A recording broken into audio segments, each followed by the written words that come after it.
ভেন্ডি ভাজি করে ফেলতেছি।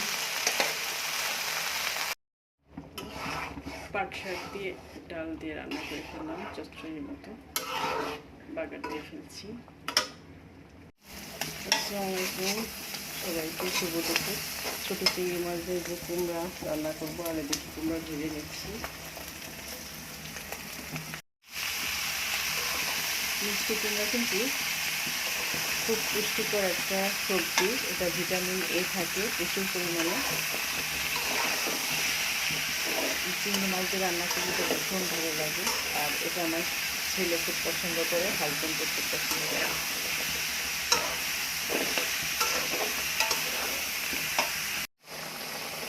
কুমড়া তরকারিটা প্রায় হয়ে গেছে, আর একটু ঝোল কমে ভাজা হতে পারবো। আর এদিকে কুমড়া ভাজি হয়ে গেছে, এদিকে ছোটো চিংড়ি মাছ ভেজে নিচ্ছি। চিংড়ি মাছ ভাজিটা হয়ে গেছে, একটু আমার কুমড়া রান্না করাটা শেষ।